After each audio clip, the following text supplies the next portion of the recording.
We'll open things up now. Of course, we talked about AEW a little bit on the channel and that stuff, with, of course, Double or Nothing happening and that stuff and everything.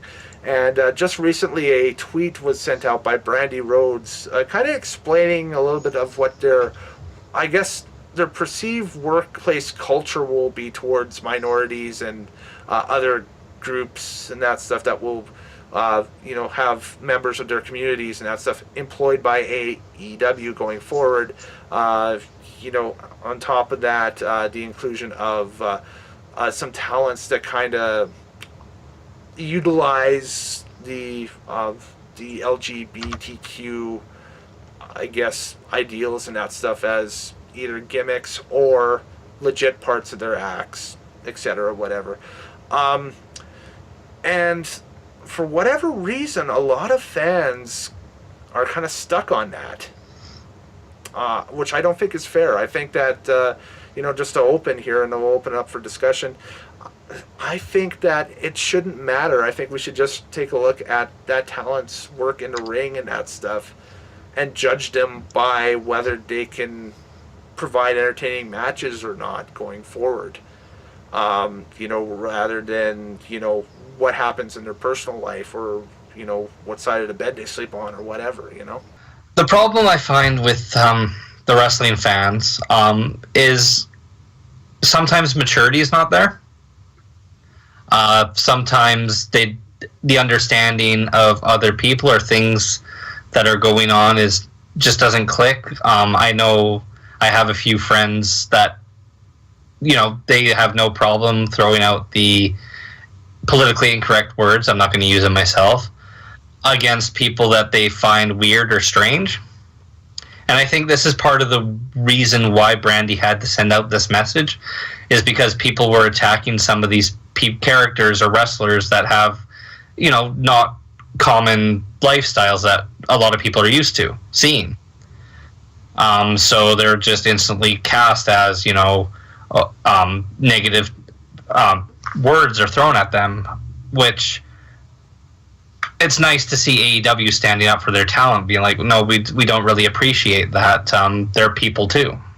Exactly. So, that's going to be, going forward, one of the new challenges about starting a worldwide wrestling organization up in the 2019, 2020, 2021s going forward, that anybody will have to face, and that stuff is the changing culture of everything, pretty much. It's not just, it's not just sports entertainment, it's not just wrestling anymore. It's, just across the board. That's it. It's a new era. It's a new way of looking at things, and a new, it's a new movement of inclusiveness for everybody and that stuff. And it looks like they're going to try and be champions of it, which is really cool, and going forward. And it seems to me like,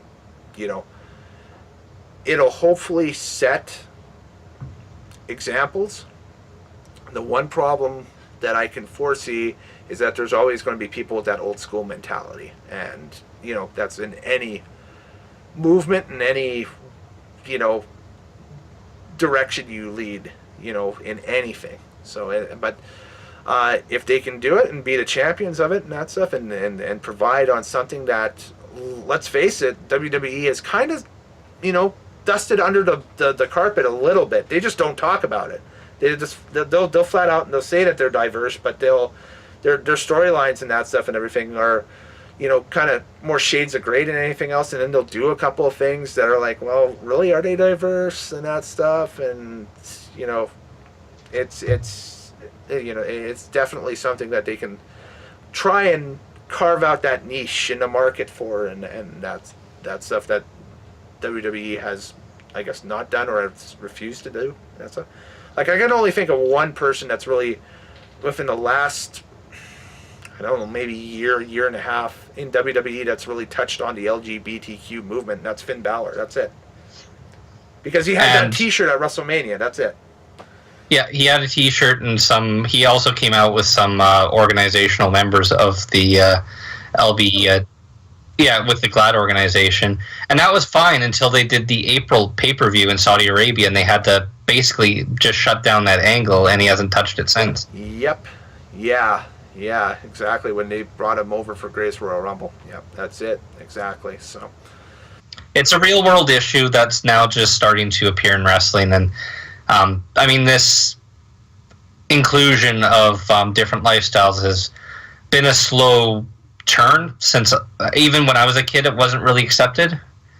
Now I'm older, it's starting to be accepted a lot more. It's just you can't change overnight either. Like if you start, I'll give you a real world experience here. There's a bar in Edmonton that now has the gender neutral bathrooms, right? For myself, I'm still a little awkward with that scenario, and I don't feel comfortable myself in it. Doesn't mean I'm going to start shutting it down and picketing it. No, I'm just going to find another location that appeases my comfortable level better than that does. And maybe someday I will turn to it, but right now I'm still a little new to it, and I'm just a little scared of it still. Yeah, for the meantime, all you're going to do is just hold it and run over to Queen Donaire across the street if you have to go or something, right? So exactly. But yeah, no, I let's see, and to me, I don't have a problem with it because typically, you know, the gender neutral bathrooms that I've been in the past and that stuff are.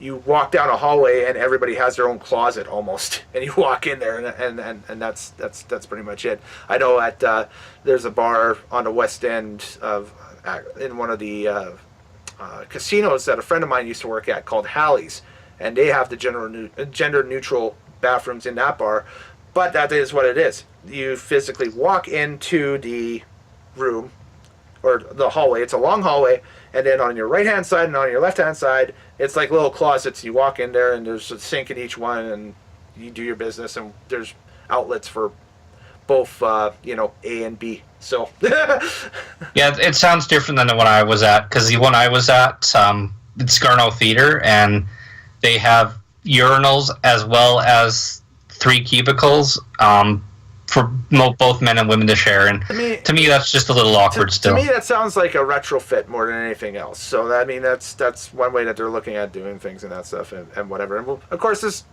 you know, this is real heavy stuff to open up a wrestling podcast, right? I mean, like, you know, we're talking about wrestling right? Here, right? So, but it's yeah, I mean, like it's a real world issue, and it's definitely something that we'll keep an eye on going forward. But you know, I found it really interesting and really, you know, the timing was strange that this was what they had decided to do initially,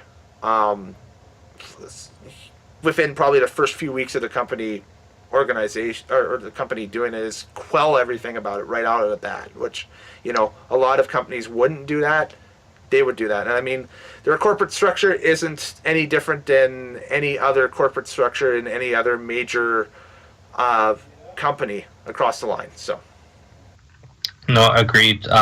Just good that they're taking interest in this issue and letting fans know that they're not going to tolerate discriminatory comments like they've been receiving on Twitter. Right, exactly. And you know, that's the thing, is a lot of the fans work for companies that employ these same values.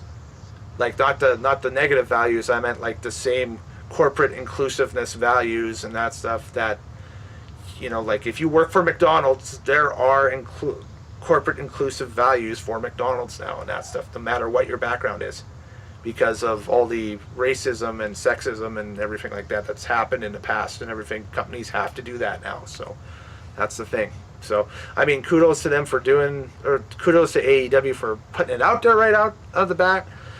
You know, timing out it coming right out of the blue kind of blindsided everybody, but you know, typically announcements like that, there's no easy way to make those. You just throw them out there as it is. So